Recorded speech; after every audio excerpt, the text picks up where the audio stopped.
Muchísimas gracias a la doctora Villaguillén. Moni, muchas gracias por la presentación y bueno, voy a tener el gusto de compartir la coordinación con la doctora María de Luz Sánchez Tirado. Buenas noches, Marilu. Doctor, muy buenas noches, apreciable audiencia. Muchas gracias, doctora Mónica, por la presentación en este tema tan interesante para todos nosotros, como es el hijo de madre diabética. Y bueno, para hablar acerca de este tema tenemos a dos expertas en el panel. Vamos a empezar con la doctora Sandra Acevedo Gallegos. Ella es médico materno fetal, egresada de ginecología obstetricia en la UMAE 23 del IMSS, Hospital Dr. Ignacio Morones Prieto de Monterrey, Nuevo León. Realizó la subespecialidad en medicina materno-fetal, realizó diplomado en genética perinatal y maestría en ciencias médicas. También cuenta con una maestría en educación. Tiene un doctorado en gestión e intervención educativa, diplomado en cardiología fetal. Realizó un fellow de neurosonografía fetal avanzada. También tiene diplomado en cuidados paliativos y tanatología. Además es jefa del Departamento de Medicina Materno-Fetal del Instituto Nacional de Perinatología Isidro Espinosa de los Reyes. Es profesora titular de la especialidad de Medicina Materno-Fetal del Imperial. Es investigador SNI nivel 1 y es investigador C del Imperial. Le damos la más cordial bienvenida, doctora, para que le cedamos los micrófonos y nos hable acerca de este tema tan interesante. Muchas gracias, doctora, por la presentación. Voy a compartir mi pantalla.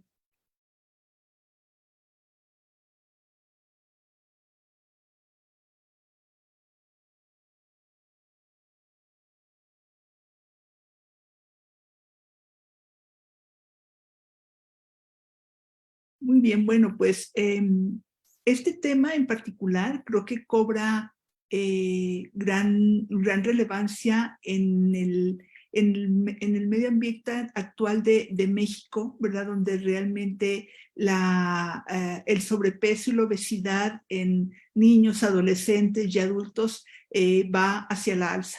Actualmente en nuestro país, las pacientes en edad reproductiva, el 75% de ellas van a estar en un índice de sobrepeso o obesidad, que es uno de los principales factores determinantes para que la mamá pueda desarrollar este tipo de complicaciones durante el embarazo.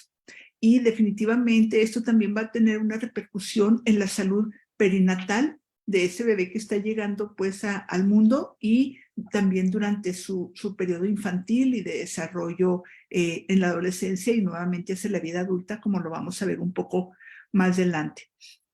Vamos a hablar un poco de diabetes mellitus en general, tanto la pregestacional como la gestacional. Y pues ven ustedes aquí nuestro mapa en México, ¿verdad? La diabetes mellitus pregestacional, del total de mujeres con diabetes en el embarazo, el 87.5 van a padecer diabetes mellitus gestacional y un 12.5% de ellas van a ser pregestacional, ya sea tipo 1 o tipo 2. Entonces, dependiendo del estado al que nos estemos refiriendo, pues va a ir la prevalencia desde un 2 a un 9% y algunos hasta el 30% de las pacientes embarazadas van a estar cursando con este tipo de complicaciones, dependiendo de los criterios que utilicemos para el diagnóstico de las mismas, ¿no? Si nos vamos con el criterio de la ADA, o con los criterios de la sociedad, o la sociedad canadiense, etc. Nosotros allí en el Instituto Nacional de Perinatología, con los criterios clásicos que se utilizan, pues tenemos una prevalencia que está alrededor del 18%, pero si nos fuéramos con los criterios de la sociedad, que son más estrictos, pues estaremos llegando hasta un 32% de prevalencia de diabetes mellitus gestacional.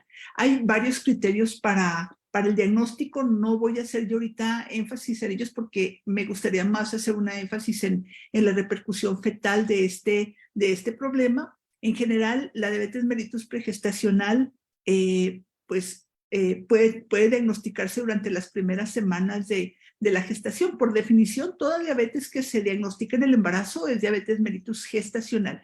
Sin embargo, si nosotros tenemos algunos datos en el primer trimestre de la gestación, antes de la semana 10-12 de la gestación, como glucosas en ayuno arriba de 126 miligramos por decilitro, o una curva a las 2 horas, en una curva de tolerancia de la glucosa puede ser mayor o igual a 200, o una glucosa al azar mayor a 200 que provoca algún síntoma clásico de diabetes, o hemoglobinas glucosiladas iguales o mayores a 6.5, ¿verdad? En todos los casos generalmente se hace una segunda prueba para corroborarlo. Si esto ocurre en los primeros 12 semanas de la gestación, a pesar de que sea una diabetes gestacional, nosotros la consideramos como pregestacional, ya hacemos el abordaje de la misma como tal.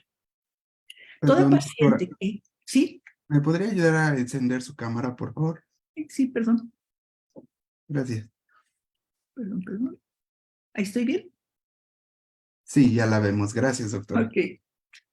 Entonces, nosotros vamos a tener algunas alteraciones, ¿verdad? Alteraciones del crecimiento en estas pacientes diabéticas. Las pacientes diabéticas, tanto las pregestacionales como las pacientes gestacionales, su bebito puede tener alteraciones del desarrollo. Esto directamente relacionado con el tiempo de evolución que tenga la diabetes y con el tipo de diabetes. En general, aquellas pacientes que tienen diabetes ya de más de 10 años de evolución pueden tener una mayor probabilidad de tener un bebé con una restricción del crecimiento, mientras que las pacientes que son de tipo gestacional o que tienen menor tiempo de evolución van a tener generalmente bebés que pueden estar pesando más de lo que nosotros consideramos como una desviación promedio que iría de la percentila 10 hasta la 90. Entonces ya vamos a tener fetos que son grandes para la edad gestacional o fetos que van a ser macrosómicos como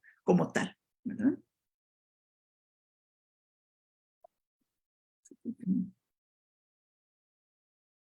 Avanza. Entonces, vean ustedes, aquí tenemos nosotros que vamos a tener varias fases de crecimiento. Como ustedes saben, los primeros 3 meses de la gestación, nosotros vamos a tener una fase que es conocida como hiperplasia.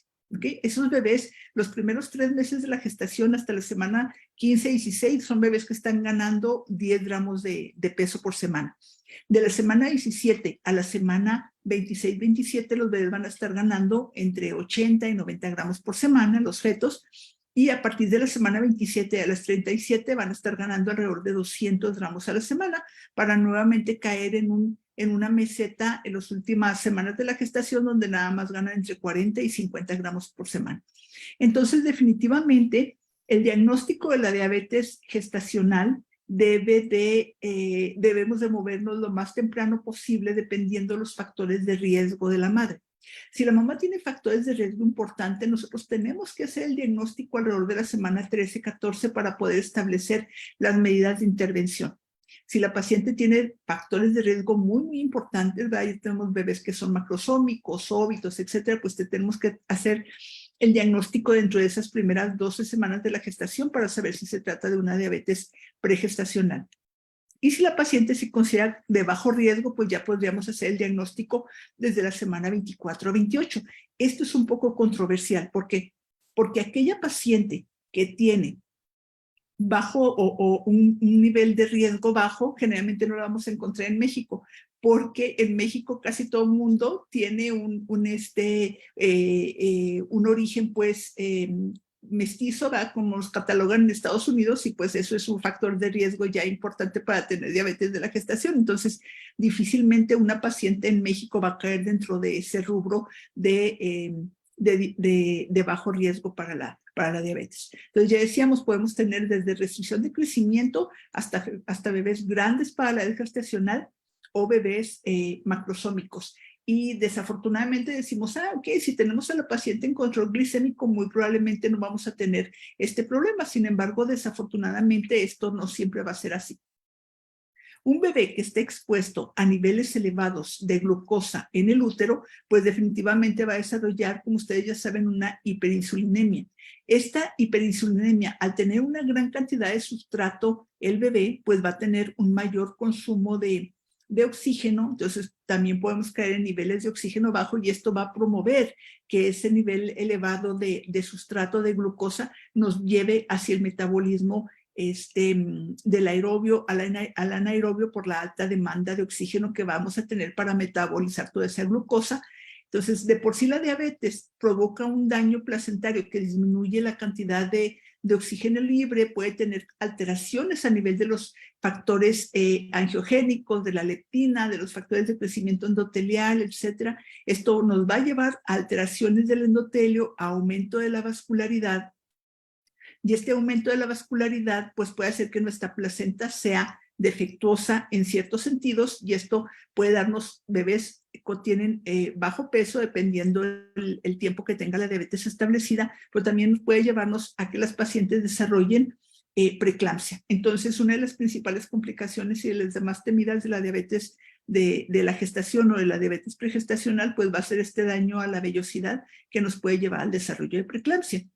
Desde hace rato nosotros podemos decir, no, pues si le doy un tratamiento a la paciente y le hago un diagnóstico en tiempo, que las guías de Estados Unidos y de otros países me dicen que si yo hago el diagnóstico en la semana 24 estoy dando un tratamiento temprano, pues desafortunadamente no va a ser así. Y les voy a explicar por qué. Porque nosotros tenemos en la placenta algo que se llama una distribución asimétrica de los receptores para los transportadores de la glucosa, de los GLUT1, que va a haber una mayor cantidad de GLUT1 a nivel de la membrana microvillositaria y una menor cantidad de GLUT1 a nivel de la membrana basal.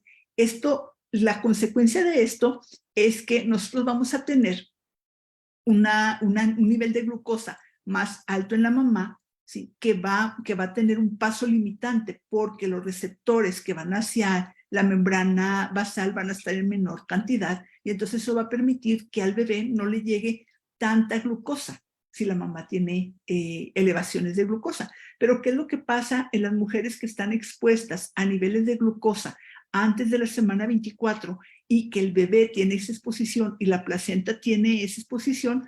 Bueno, pues lo que va a pasar es que vamos a tener una sobreexpresión de los GLUT1 a nivel de la membrana basal. Y entonces el paso limitante de la glucosa de la mamá hacia el feto va a fallar. Entonces resulta que la mamá tiene la glucosa elevada y esa distribución asimétrica se pierde. Entonces ahora pues toda la glucosa que tiene la mamá elevada va a pasar tranquilamente hacia el feto. Y eso no es reversible.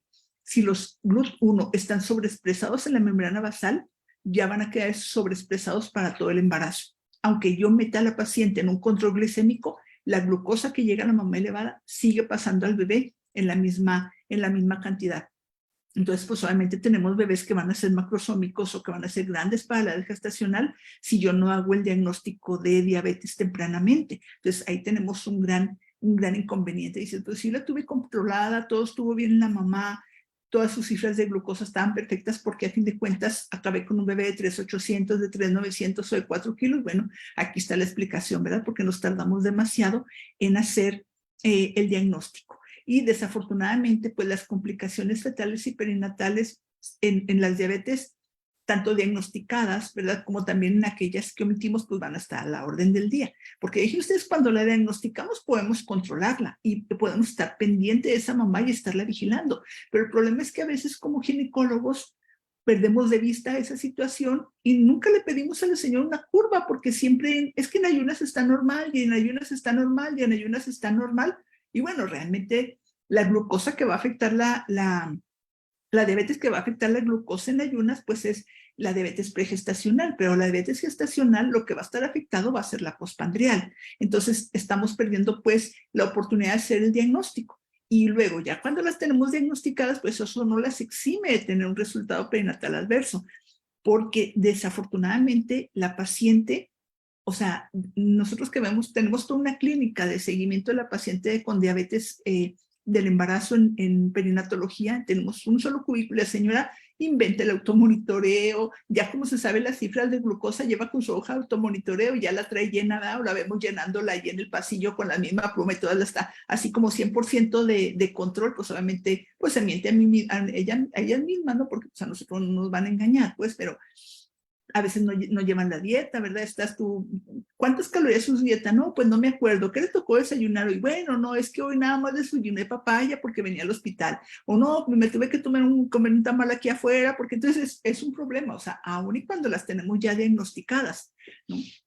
Entonces, pues el total de los óbitos que nosotros vamos a tener en este tipo de pacientes, pues el 4% va a ser atribuibles a la diabetes mellitus gestacional, ¿verdad? Y generalmente estos desenlaces pues son más probables hacia las últimas semanas de la gestación y van a estar más en relación con aquel descontrol que se va a manifestar por crecimiento fetal acelerado o por manifestaciones como el incremento en la cantidad de líquido amniótico. Ya hay metas de control, o sea, todos sabemos de acuerdo a, a las guías internacionales cómo nosotros vamos a poder decir que una paciente está en control. Al menos el 80% de las cifras de control de la paciente debe estar en control para nosotros decir que está teniendo un control glicémico, ¿verdad? Nosotros en el INPER utilizamos en ayuna que la paciente debe estar entre 70 y 95, 1 hora postpandrial por debajo de 140 y 2 horas postpandrial por debajo de 120 en el 80% de las tomas que la paciente se hace de la glucosa, que generalmente un día es antes del desayunar, otro día es después de desayunar, otro día después de la comida, otro día después de la cena y así sucesivamente, para que la señora no se tenga que estar picando 4 o 5 veces al día. ¿Cómo hacemos la vigilancia prenatal por ultrasonido? Pues va a depender del tipo de diabetes. En las pacientes con diabetes pregestacional lo vamos a utilizar desde el primer trimestre de la gestación, principalmente para ver vitalidad, para ver que no haya riesgos de defectos porque si se embarazó con cifras de hemoglobina glicosilada por arriba de 7, les tenemos que hacer su evaluación estructural entre la semana 18 a 22. Ya sabemos que estas pacientes, sobre todo las de diabetes pregestacional, van a tener más riesgo para desarrollar defecto de tubo neural y cardiopatías. El crecimiento fetal lo volvemos a evaluar en la semana 28 a 30 porque ahí nosotros nos damos cuenta de cómo va. Si en la semana 28 a 30 nos está dando 2, 3, 4 semanas mayores, sabemos que no está teniendo un buen control de la glucosa. Y finalmente, pues nuevamente en la semana 35 a 37 para volver a evaluar la curva de crecimiento fetal, el líquido amniótico, etc. Nosotros, como lo vamos a ver más adelante, utilizamos un sistema para evaluar aquella paciente diabética que tiene mayor riesgo y la paciente diabética que tiene mayor riesgo porque las vigilamos de una forma diferente. ¿Qué vamos a buscar con el tratamiento? Nosotros como médicos materno-fetales, como obstetras, tenemos que estar muy conscientes de hacia dónde vamos con el manejo, porque están de acuerdo que a la mamá que es una diabetes gestacional, pues ella no le va a pasar nada ahorita. No sabemos en 20 años o en 15 años, pero ahorita no le va a pasar a ella nada. Entonces, generalmente el tratamiento lo que busca es disminuir los resultados perinatales adversos. Pero yo tengo que saber qué es lo que yo voy a buscar con el tratamiento. Tengo que estar consciente de eso. ¿Qué es lo que quiero yo? Que el bebé no sea macrosómico o quiero tener un control glicémico en la mamá, ¿sí? Y también tengo que ver pues, qué tipo de diabetes nos estamos enfrentando, porque los criterios que yo voy a utilizar para decidir un tratamiento o otro tratamiento pues van a depender también del tipo de diabetes al que me estoy enfrentando. Un problema muy importante que nosotros tenemos es que estamos muy enfocados en el control glicémico de la mamá, pero la repercusión que tienen las cifras de tensión de glucosa en la mamá va a ser diferente, también dependiendo del tipo de diabetes, del tiempo de evolución, de la etapa del diagnóstico, del manejo y sobre todo de los factores intrínsecos del feto. Entonces, algunas mamás van a tener un control glicémico excelente, pero el feto puede estar en riesgo. Fíjense, las pacientes con diabetes en el embarazo pueden presentar por resultados perinatales adversos también, ¿verdad? A pesar de llevar un control metabólico o de la glucosa adecuada, porque lo que ya les decía hace rato de los receptores a la glucosa, a pesar de que yo la tenga en control, la paciente sigue teniendo más riesgo de parto pretérmino, de terminar una cesárea por macrosomía, de que el bebé ingrese a la unidad de cuidados intensivos, de tener un recién nacido grande para la edad gestacional, de que ese bebé haga hipoglucemias, etcétera.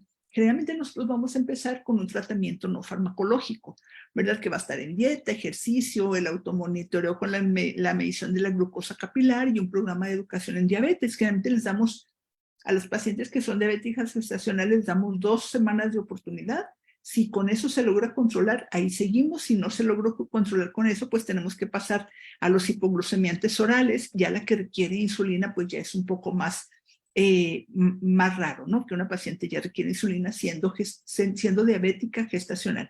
Las pregestacionales generalmente todas van a tener insulina.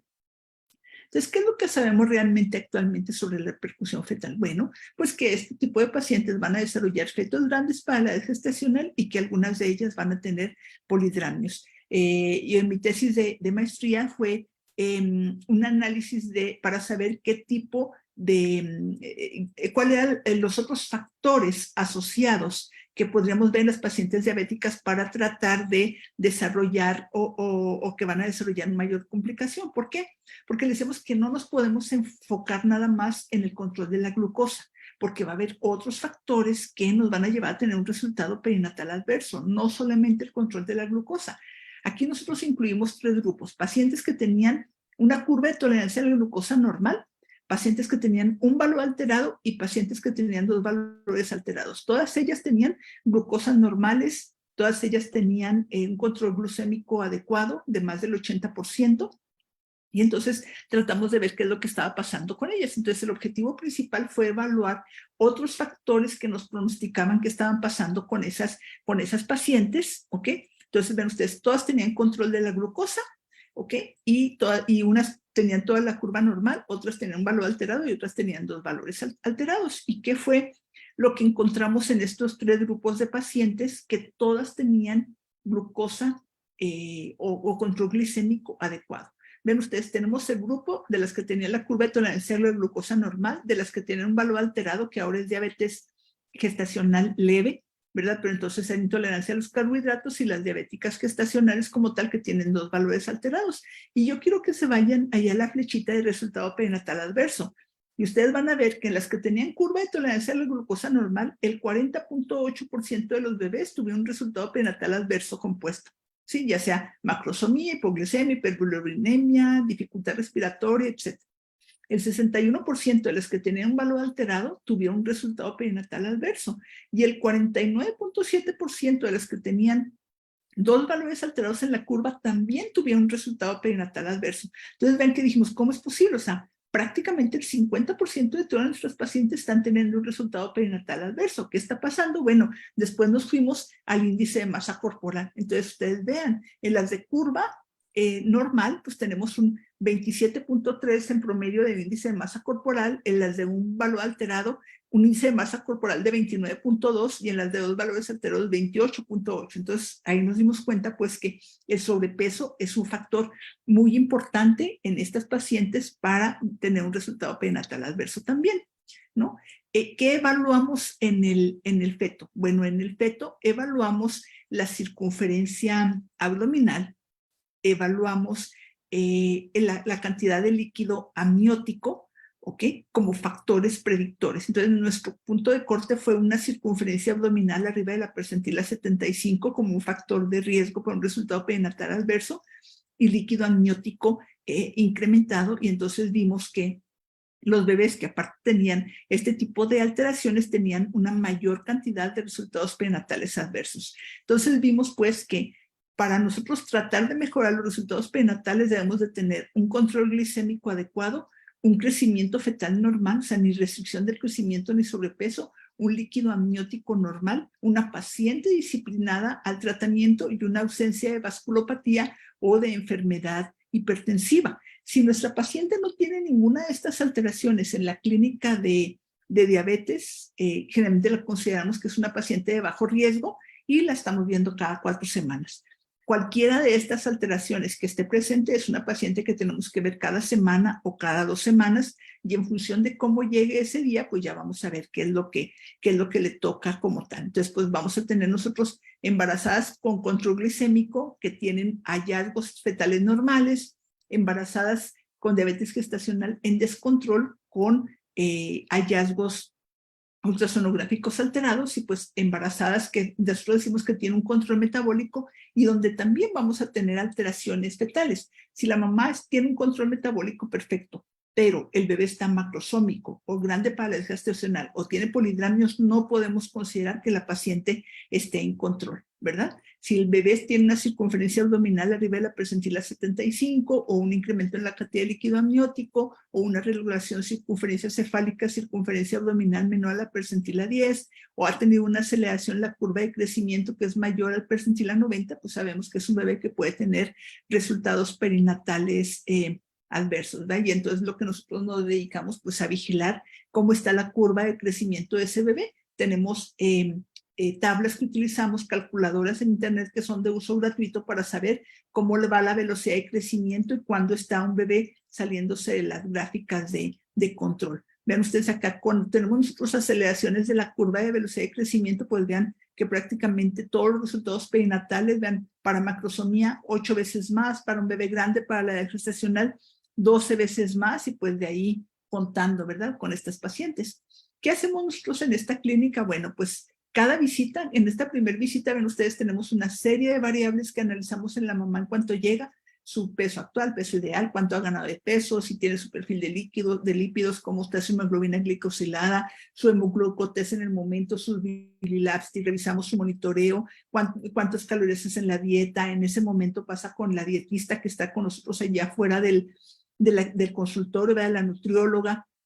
¿Qué le hacemos al bebé? Todo esto le hacemos al bebé. Medimos el líquido amniótico, el peso fetal estimado, los bolsillos de líquido, el Doppler del bebé, las arterias uterinas, la arteria cerebral media, ¿verdad? Todo esto estamos nosotros evaluando, y en función de eso entonces catalogamos pues a nuestra paciente si está en un grupo de bajo riesgo o si está en un grupo de alto riesgo.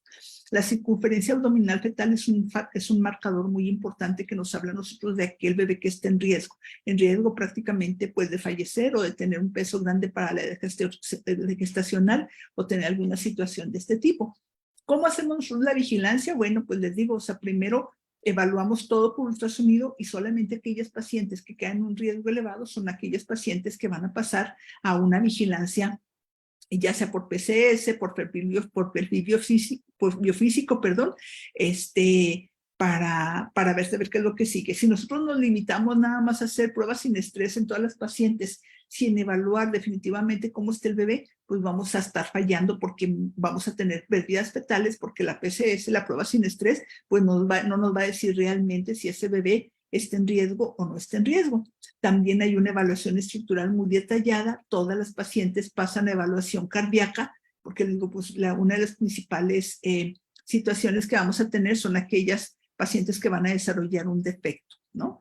Entonces, pues los criterios de control, ya se los decía hace rato, ¿verdad? O sea, el crecimiento fetal normal, la circunferencia abdominal menor o igual al percentil a 75 para la edad gestacional, que tenga líquido entre 8 y 18 de Phelan, un pool máximo de líquido amniótico menor de 8, un control glicémico en su automonitoreo mayor al 80%, que la paciente realmente sea cumplida con el automonitoreo y que tenga una hemoglobina glicosilada menor al 6%.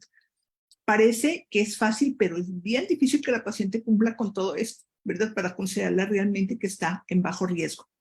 Entonces, bueno, eso es lo que hacemos.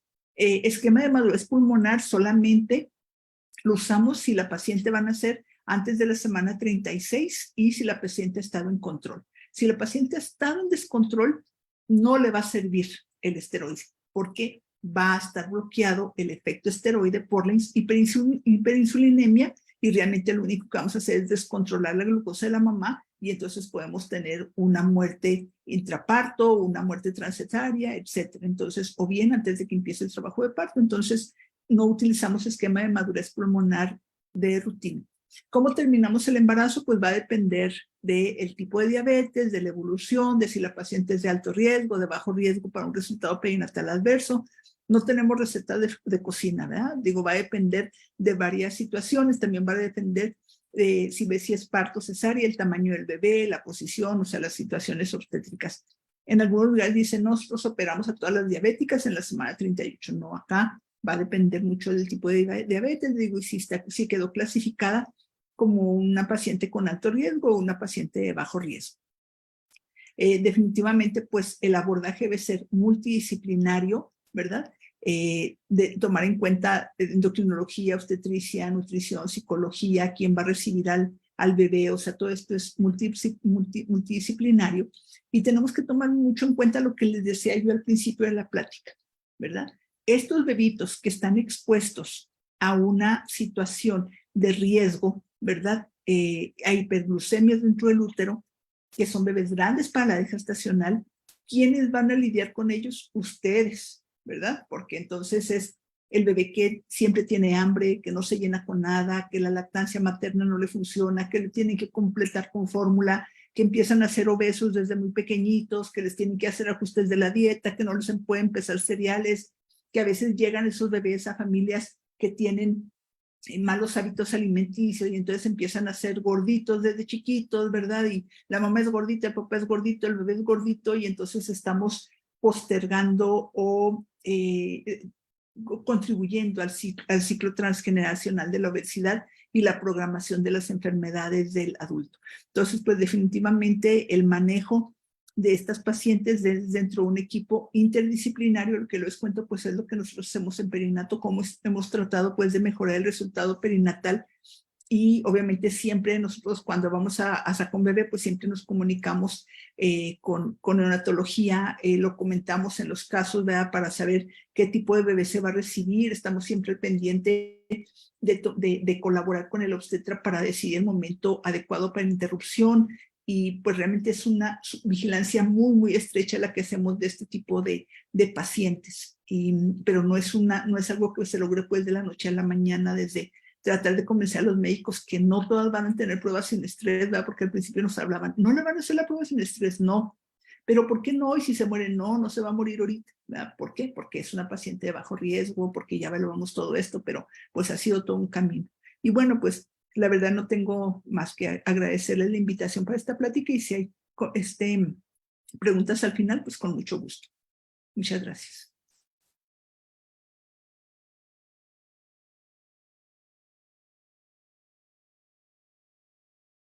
Muchísimas gracias a la doctora Acevedo por su tan espléndida pláticas.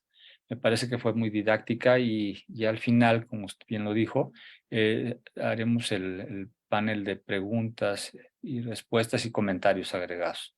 Agradecemos su excelente presentación y ahora quisiera presentar a nuestra siguiente panelista, profesora, que es la doctora Adoración Morales Ibarra.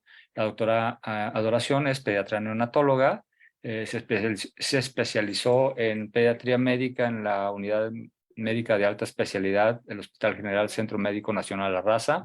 Su subespecialidad en neonatología lo hizo en el Instituto Nacional de Perinatología.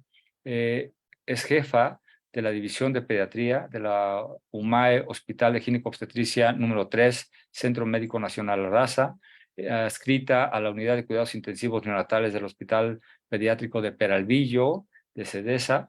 Tiene una maestría de Administración de Hospitales y Salud Pública, también un diplomado en Investigación Clínica, Gestión Directiva y Docencia Universitaria. Es secretaria ejecutiva del Comité de Lactancia Materna en la UMAE de La Raza, en la UMAE de Gineco-Obstetricia número 3, y además de esto es profesor del curso de especialidad en neonatología. Le agradecemos muchísimo a la doctora Morales Ibarra que hoy esté con nosotros y le cedo la palabra.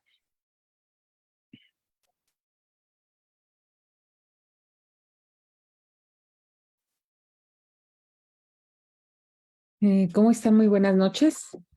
Pues de antemano le agradezco profundamente la invitación, doctor Gabriel Lara. Muchísimas gracias por la oportunidad de dar a conocer este tema tan importante, doctora Mónica Villaguillén.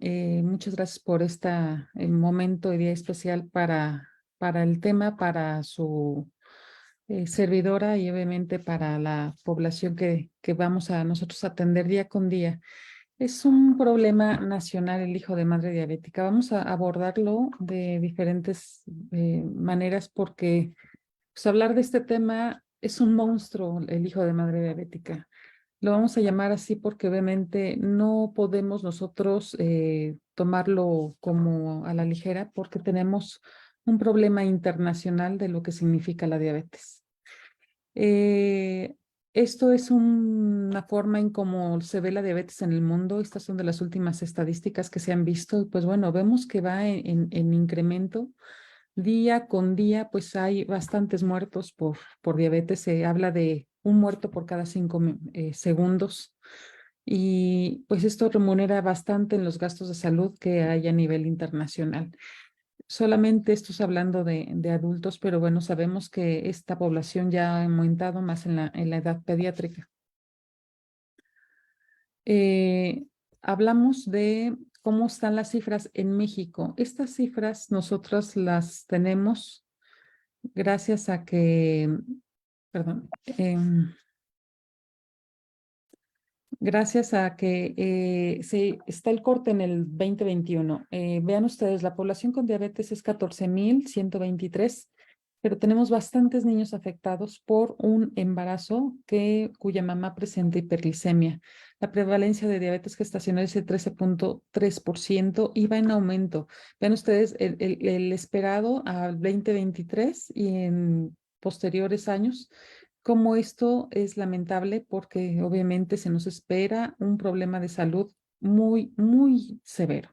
No voy a hablar mucho de esto, ya la doctora Sandra hizo una revisión exhausta de lo que pasa en la glucosa materna, pero es muy importante saber que cada trimestre que cursa un bebé con alteraciones en glucosa, pues bueno, tenemos alteraciones tan importantes a nivel hormonal y esto pues obviamente va generando un aumento poco a poco de la resistencia a la insulina que se está generando en el bebé.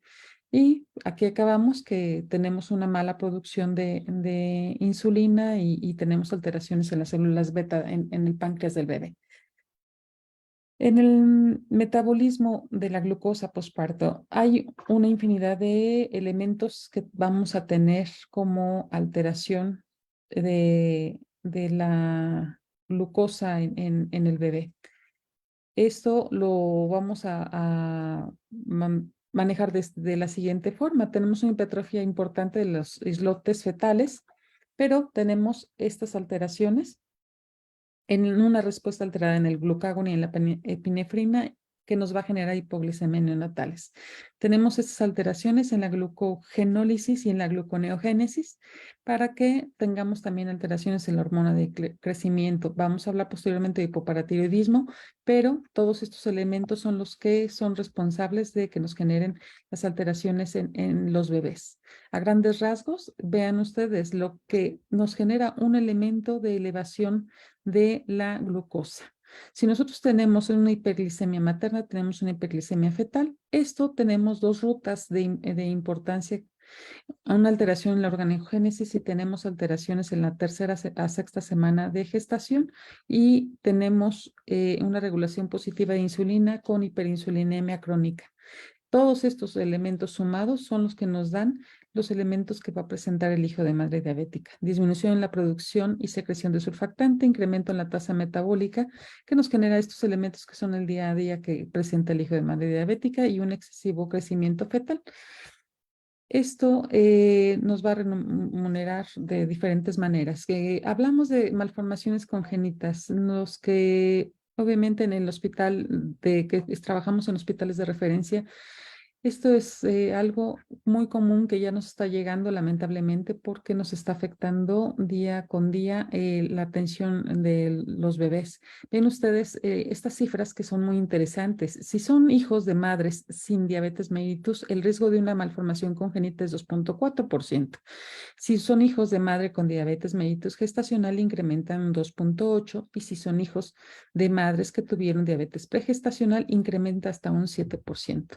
Este es el punto principal. Tenemos una vasopatía diabética durante el embarazo y esto nos llega a incrementar hasta el riesgo de diabetes, vean ustedes, 1,17 a 1,77 dentro del rango del intervalo de confianza en los hijos de madres diabéticas. Esto es muy interesante en el sentido que el factores principales es que tenemos una liberación importante de factores que alteran el estrés oxidativo y este genera un desorden en la defensa antioxidante.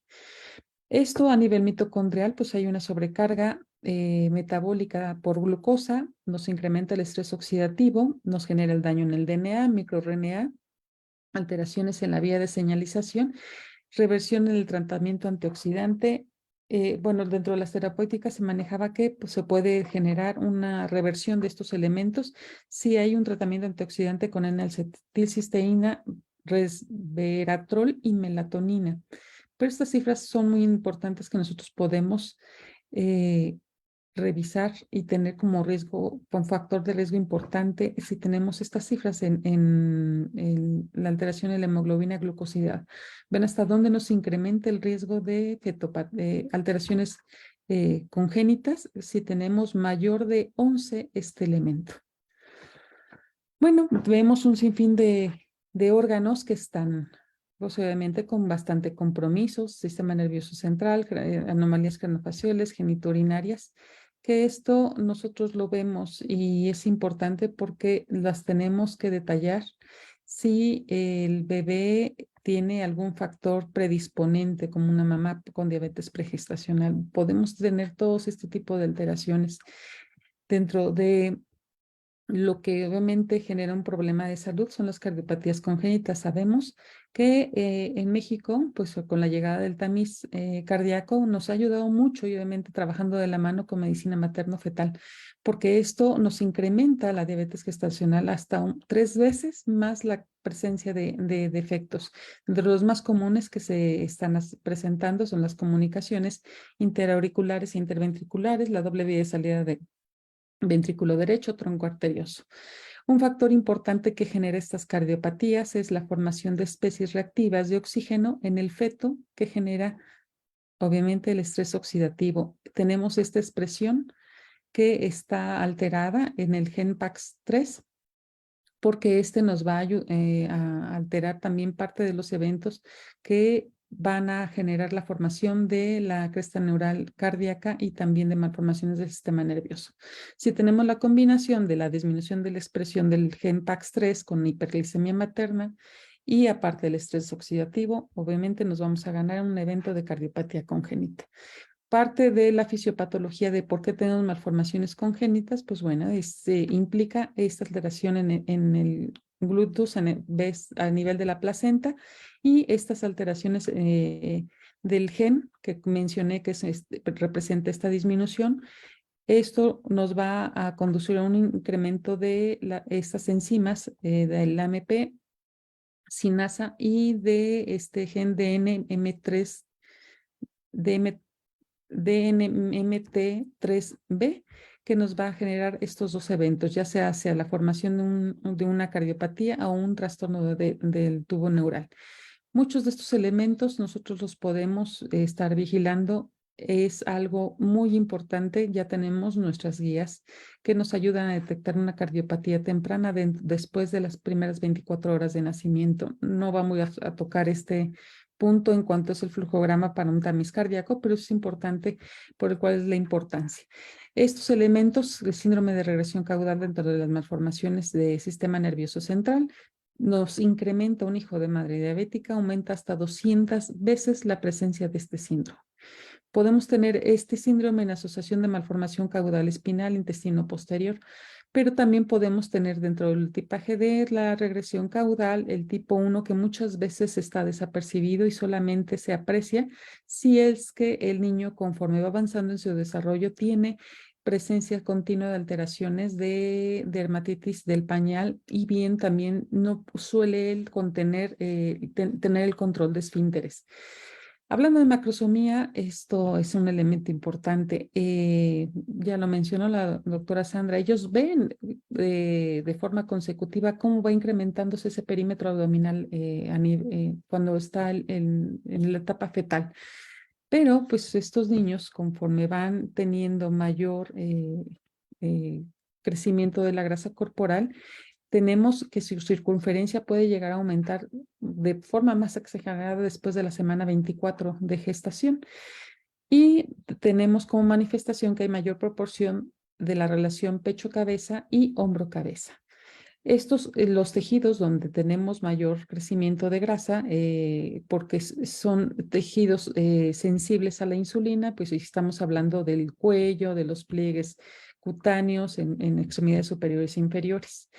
Si tenemos una mamá con diabetes tipo 1, tenemos hasta un 50% de incremento de la macrosomía y hasta un 23% en diabetes tipo 2. Esos son factores de riesgo, pero lamentablemente esto solamente nos va a denotar que tenemos un estado hiperinsulinémico del feto. Y obviamente son los niños que tenemos más reto en su tratamiento. Esta producción de insulina fetal se ve alterada porque pues está en relación a la hiperglicemia materna, la adiposidad neonatal, al péptido C y al cordón umbilical. Esto, un bebé con macrosomía, pues todos estos elementos nos va a generar muchas lesiones que tenemos al parto y al nacimiento. Es importante una correlación que se ve en la literatura. Nos menciona que el aumento de glucosa de 1 milimol en ayunas equivale a un incremento en las lesiones asociadas a la vía del nacimiento. Esto va en incremento conforme se incrementa más la cantidad de glucosa y pues obviamente nos va a dar mayor relación de la distocia de hombros, que se puede presentar el riesgo relativo hasta un 2.09. El síndrome de dificultad respiratoria, bueno, de todos conocidos, solamente marcamos aquí que nos lo va a generar por el retraso en la síntesis de surfactante y es un factor importante porque son detonantes que son secundarios a la insulinemia. Tenemos un aumento retardado del fosfatidilglicerol y fosfatidinoinositol, y esto es muy común que los niños de término vamos a tener estas alteraciones en los primeros minutos de nacimiento con dificultad respiratoria. Vamos a marcar, esto es un curso fisiológico de la glucosa sérica que pasa durante la primera semana de vida. Nosotros vemos que cuando el bebé nace, tenemos los primeros elementos de que se pueda disminuir la glucosa sérica. Y esto hay una disminución de 30 miligramos por decilitro. Otros autores nos mencionan de 20 a 25. El punto más bajo de disminución de glucosa posterior al corte del cordón es a las 2 o 4 horas para tener una posterior estabilidad de las 4 a 6 horas de nacimiento con 45-80 miligramos. Pero tenemos estos factores de riesgo tan importante que podemos tener en la hijodrema diabética. De acuerdo a los diferentes colegios, la Academia Americana de Pediatría nos menciona que podemos tener estos eventos de hipoglicemia, lo marca como un punto de corte en menor de 27, pero también si hablamos de la Academia Británica nos marca un punto de corte menor de 18. Para hablar acerca de hipoglicemia persistente es aquella que puede persistir por más de 72 horas con este nivel en 59 y solamente transitoria es en 47 miligramos. Lo importante en esto que tenemos que tener en cuenta cuando tenemos bebés en el binomio es que los recién nacidos sanos con lactancia materna, no estamos hablando exclusivamente de hijo de madre diabética, pueden llegar a tener disminuciones de la glucosa sérica hasta menos de 36 miligramos por decilitro, pero que son asintomáticos. Entonces, el óptimo toma de la estimación de la glucosa que debe de ser central, nos habla la Academia Británica que debe ser dentro de las 2 a 4 horas posparto y la Academia Americana es posterior de las 2 horas del nacimiento. Y esto es importante porque lo toma en cuenta que se debe de tomar esta medición 30 minutos después de la primera toma de leche. Si nosotros tuviésemos un bebé que no sabemos nada de los antecedentes de la mamá, si presenta este tipo de alteraciones, nosotros podemos llegar a sospechar de la presencia de un hiperinsulinismo orgánico, hipopituitarismo o bien una diabetes de una mamá que no se conocía como diabética. Estos son los principales grupos de riesgo que nosotros tenemos que vigilar en los eventos de hipoglicemia. Obviamente, para fines de esta plática es la fetopatía diabética, pero estos grupos son los que tenemos mayores riesgos de presentar el evento de hipoglicemias. Como mencioné siempre, esto es un elemento rápido, pero no es del todo confiable porque tenemos una desviación de 3 a 11 miligramos por decilitro.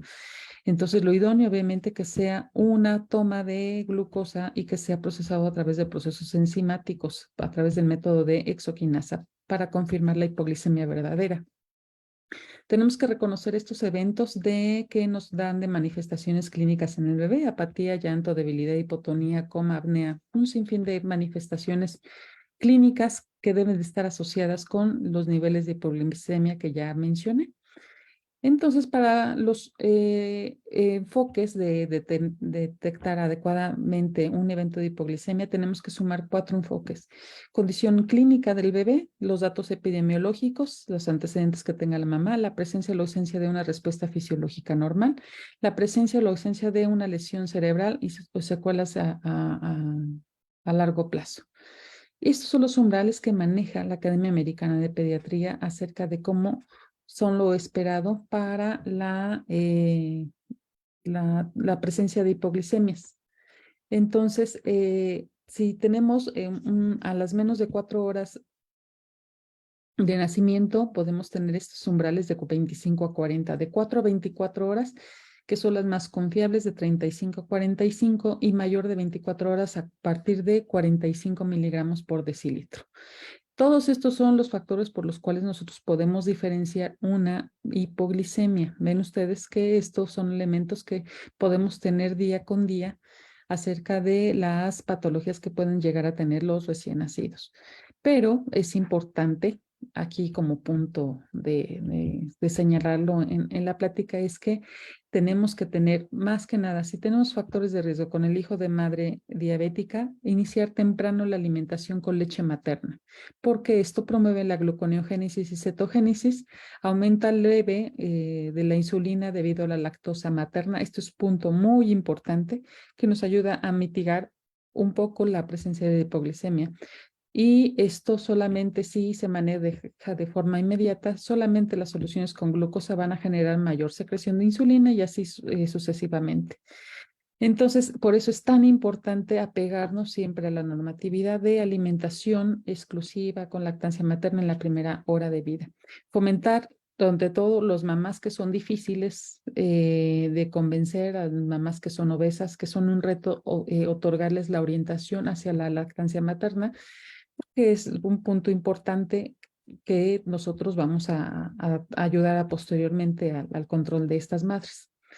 Entonces, teniendo esto como elemento de estas metas terapéuticas que nos marcan, es que tenemos que identificar los factores de riesgo ya mencionados y correlacionar que realmente no tengamos algún factor que pueda alterarnos la glucosa, como la temperatura, la ausencia de la lactancia, evitar las interrupciones en el binomio innecesarias y evitar un tratamiento innecesario, porque pues obviamente debido a las separaciones en el binomio.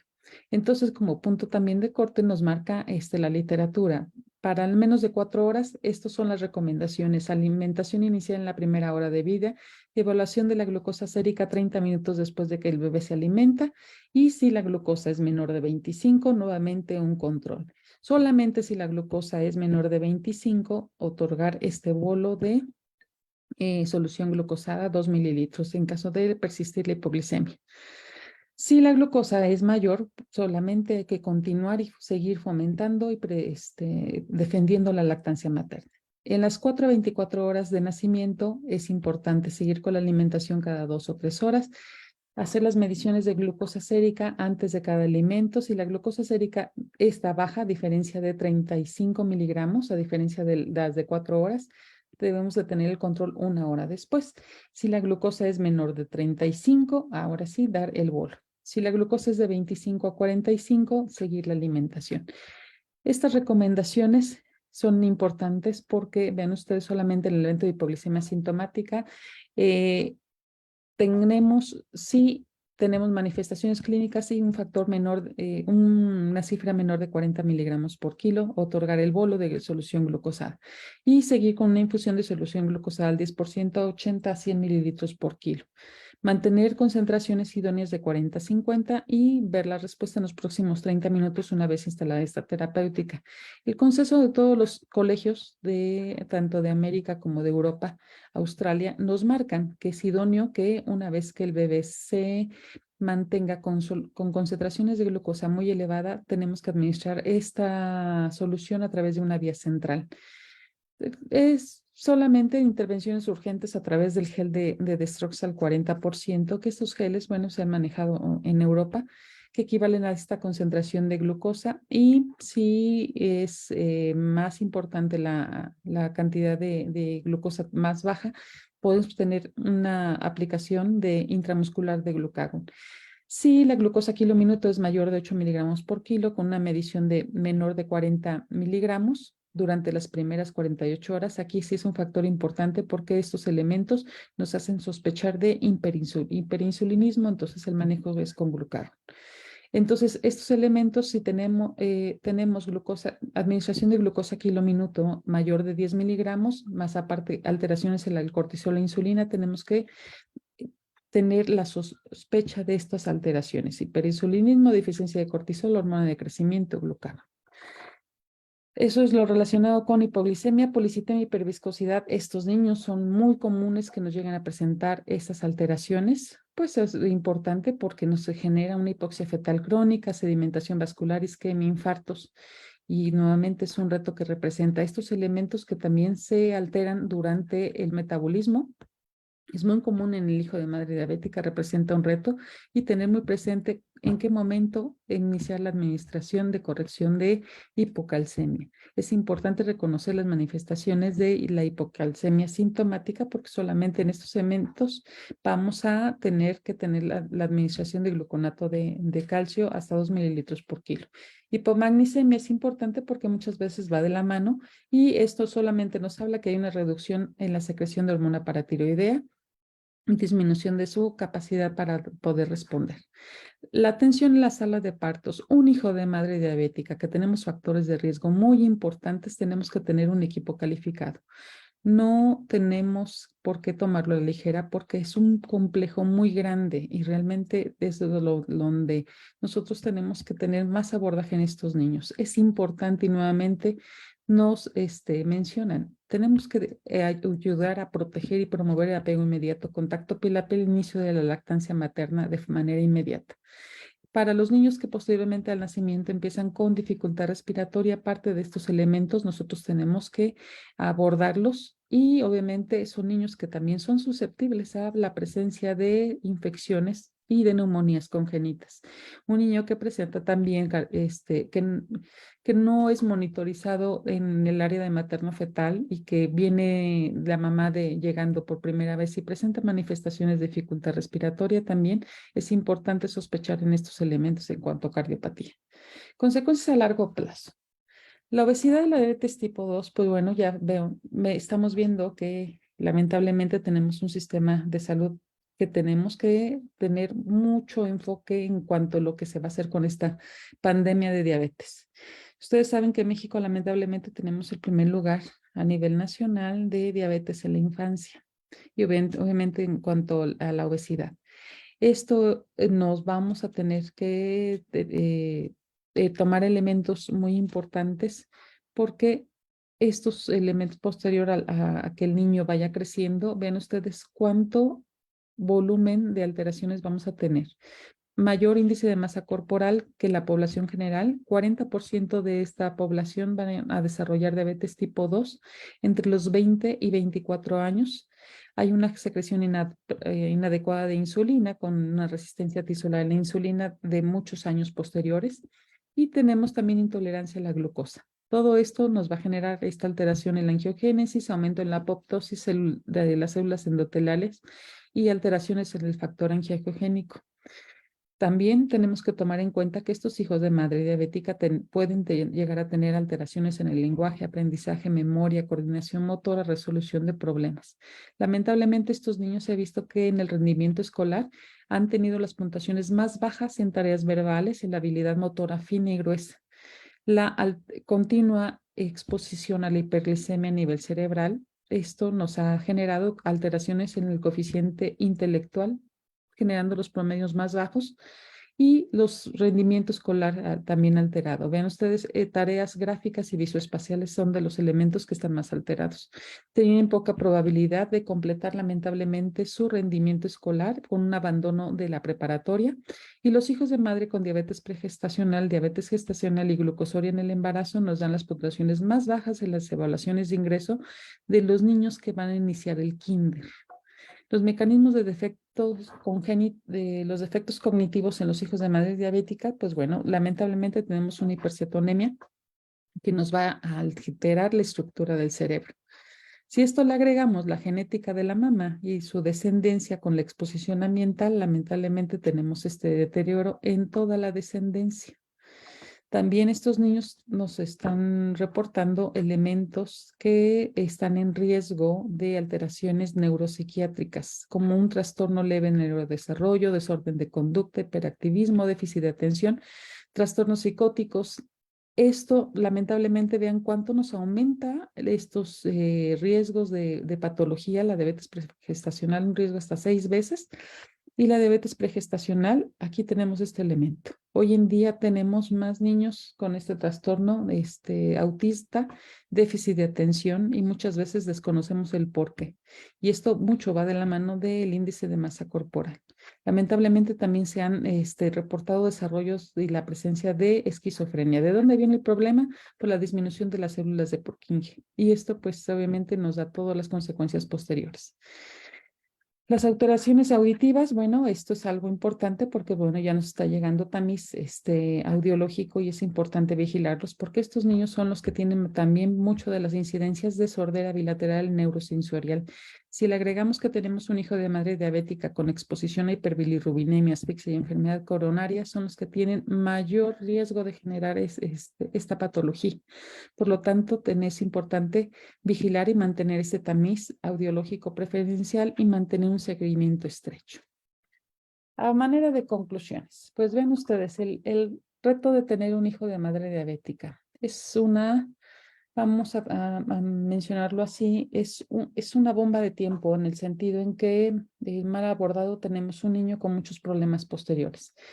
Lamentablemente, en México tenemos una epidemia que va en aumento y es la tercera causa de muerte anticipada, la diabetes, y ocasiona el mayor número de años de vida saludables perdidos. 1 de cada 2 adultos no reconocen la enfermedad y tienen muy mal control metabólico. Es importante la capacitación prenatal, que la mamá reconozca su sintomatología y obviamente lleve un control idóneo de la glucosa del embarazo. La identificación oportuna de las alteraciones e inicio temprano del tratamiento es crucial para prevenir las lesiones permanentes.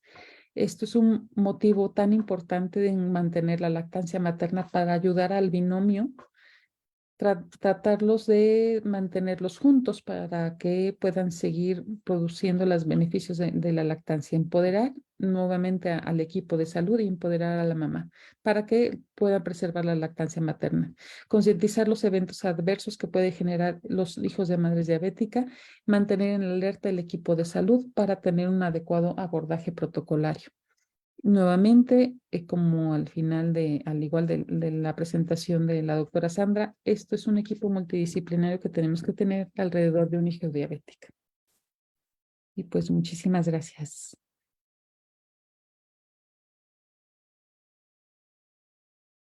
Agradecemos las excelentes ponencias de la doctora Sandra y la doctora Adoración y vamos a proceder a las preguntas de nuestra audiencia. El doctor Marco Flavio pregunta: quisiera saber si existe algún tipo de evidencia del control glicémico con dispositivos no invasivos como el Freestyle de Abbott. Actualmente se ha puesto muy de moda, ¿no? Que la paciente tiene su sensor en el brazo y se puede evaluar con el celular, etcétera. El problema de esto es que este monitoreo continuo de la glucosa todavía no hay suficiente evidencia del punto de corte que nos habla de que de resultados perinatales adversos. Esa es la situación, ¿no? Entonces, realmente, digo, aunque se ha puesto de moda y todo, realmente ahorita no hay suficiente evidencia como para decir que puede ser un monitoreo adecuado, ¿no? En la paciente que tiene diabetes gestacional, ¿no? Entonces, sí, algunas pacientes lo están usando, pero pues desafortunadamente todavía no hay la evidencia que tenga el suficiente soporte de que puede ser un método adecuado porque no hay puntos de corte pues todavía, ¿no? O sea, lo que marca el sensor es diferente a lo que va a estar dando la glucosa capilar y lo que va a estar dando la glucosa central, ¿verdad? Ok, doctora, muchas gracias. Sí. A continuación, la doctora Ana Lucía pregunta: ¿cómo manejar a esos bebés que están en sobrecrecimiento con curva de tolerancia oral a la glucosa e insulina normal? Fíjense que esta es una pregunta muy, muy interesante porque, o sea, lo que la doctora nos está diciendo es que si tiene si la paciente, o sea, lo que está preguntando la doctora es que son pacientes que no tienen alteraciones de la diabetes, o sea, que no hay hiperglicemia, la curva de tolerancia está normal y nosotros tenemos un bebé que está teniendo un sobrecrecimiento. Eso es lo que entiendo yo de la pregunta. O sea, en general, si el bebé no está teniendo una sobreexposición a la glucosa, pues no podríamos nosotros decir que el bebé tenga una sobreexposición, pues como tal. Definitivamente los criterios, es que aquí vamos a otro tema muy escabroso, ¿verdad? Que es los criterios diagnósticos de diabetes gestacional. Si nosotros nos vamos a unas guías, a otra, a lo mejor yo puedo decir, no, este bebé, de acuerdo a las guías de la Sociedad Americana, no tiene diabetes, pero de acuerdo a las guías de la ADA sí tiene diabetes, o sea, dependiendo de los criterios que utilicemos. Si realmente el bebé, aun con los criterios más estrictos, que son los de la sociedad, no tiene diabetes, pues se supone que es un bebé que no tendríamos que estarle dando dando manejo en relación a la glucosa de la mamá, ¿no? Sino que es un bebé que constitucionalmente puede ser más grande. O sea, hay bebés que van a estar relacionados este sobrecrecimiento con la obesidad materna, porque la obesidad materna los expone a un sustrato más alto de nutrientes, y también las mamás que son obesas, que no tienen alteraciones de la curva, van a tener bebés más grandes. Entonces, ahí sí pues tendremos que irnos al control nutricio de la mamá, ¿verdad? A una ganancia de peso adecuado y etcétera, pues para tratar de limitar un poco la ganancia y el crecimiento del bebé. Pero como tal, darles hipoglucemiantes o alguna otra situación por el solo hecho de que el bebito esté creciendo de más, sí, no tiene una alteración de la curva de la tolerancia a la glucosa, no estaría justificado. Sería más bien hacer ajustes dietéticos en la mamá. Muchas gracias, doctora. Doctor Lara. Sí, Marilu, muchas gracias y me uno a la felicitación por parte tuya hacia nuestras profesoras. Excelentes exposiciones, muy didácticas, y hay muchas felicitaciones de parte del público, una gran audiencia que tenemos el día de hoy. Y bueno, quisiera nada más, si pudiese ahondar un poquito más el no utilizar el esquema de madurez pulmonar en estos niños, doctora Acevedo. Sí, mire, doctor, a mí siempre, o sea, esta pregunta a mí siempre me la hacen mis residentes, ¿no? Dice, vamos a utilizar esquema de madurez. Entonces yo les digo, mire, la paciente que está en control glicémico no los necesita si el bebé nace después de la semana 38 o 39.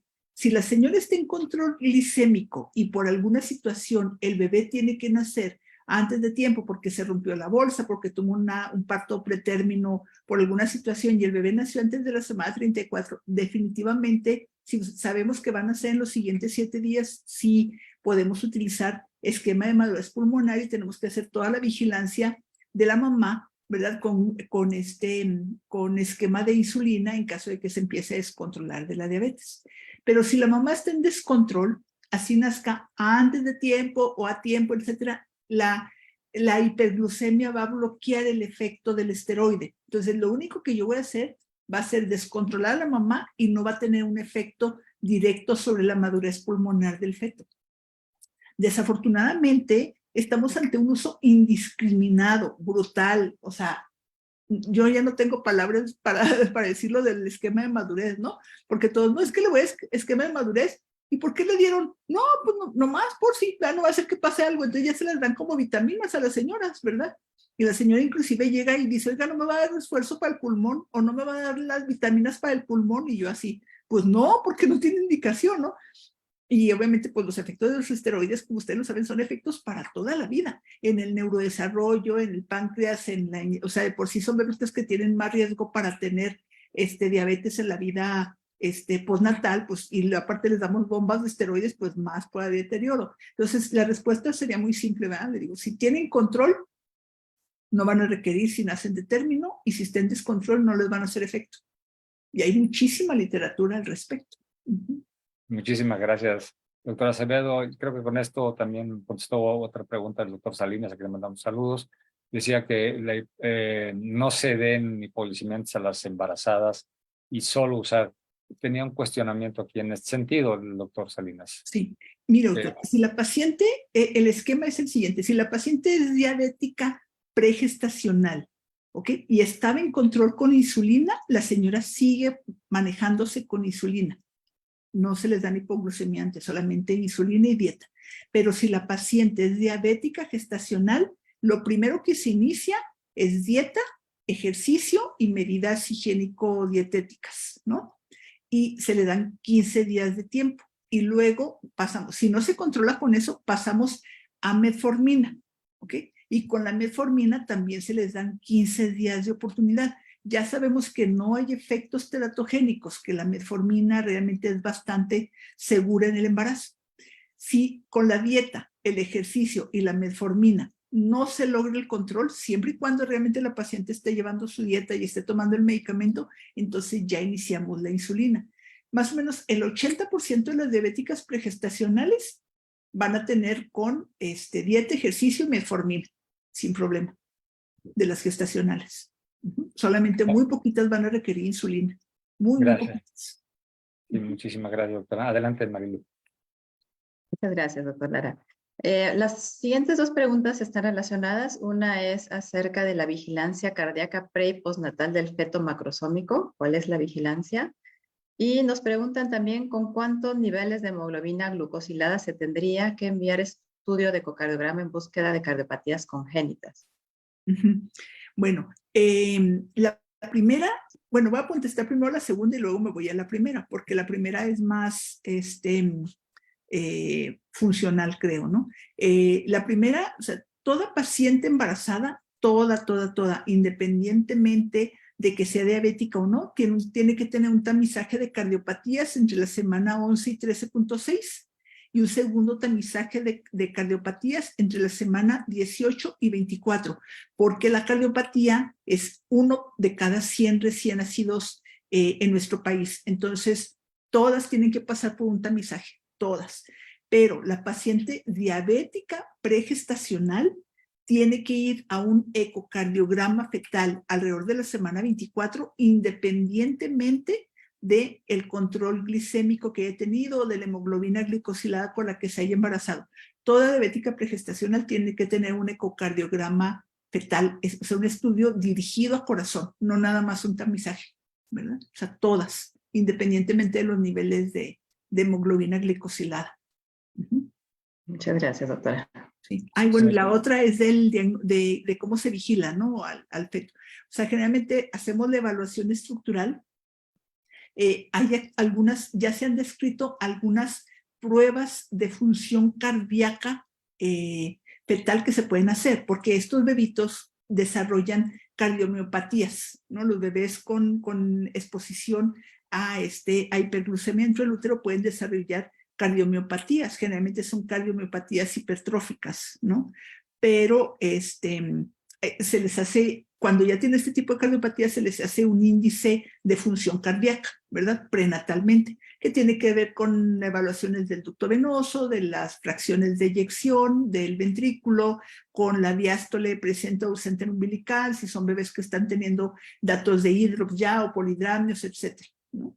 Y hay otras muchas variables que están en estudio, ¿verdad? Que tienen que ver con algo que se llama TAPS, MAPS, o sea, son cosas un poquito ya más especializadas de la función, el índice de TEI, el PR, ¿no? Si esto nos va a dar alguna repercusión postnatal. Sin embargo, como todo esto tiene que ver con función del corazón como tal, es muy difícil que nosotros digamos en este punto con lo que hay hasta el momento en la evidencia, ok, yo le voy a medir el PR o le voy a medir el grosor del tabique al bebé, y es un paciente que si no se controla con lactancia materna, su ganancia de peso en la vida, en los primeros 10, 12 años de vida, va a tener un infarto a los 30 años o una cardiomiopatía o un evento isquémico cardíaco a los tantos años. O sea, eso no hay ahorita todavía. Sin embargo, sabemos que hay todo este evento causa una remodelación cardíaca que pone en riesgo de enfermedad coronaria a esos niños, ¿verdad? Que son bebés que tienen mayor presión arterial, etcétera, pero todavía no hay como un esquema bien establecido de la vigilancia postnatal. La vigilancia prenatal se hace midiendo el tabique interventricular, el PR, el intervalo PR, pues, en el ciclo cardíaco fetal, pero no para tomar decisiones de interrumpir el embarazo, solamente para establecer un pronóstico de cómo podría ser la función fetal en ese bebé, pero eso todavía es muy controvertido. Si me permites, Marilu, Sí. desde el punto de vista neonatal, doctora Morales, la búsqueda de alguna cardiopatía en un hijo de madre diabética es intencionalmente clínico o nos vamos directamente al Doppler o con el tamizaje cardiológico? No se escucha, doctora. No se escucha. Es importante dependiendo del escenario en donde estemos. Nosotros manejamos de manera conjunta mucho las cardiopatías de la mano con materno-fetal. Entonces, esto es de gran ayuda porque muchas veces esto ya tenemos el anuncio de un hijo con cardiopatía, hijo de madre diabética.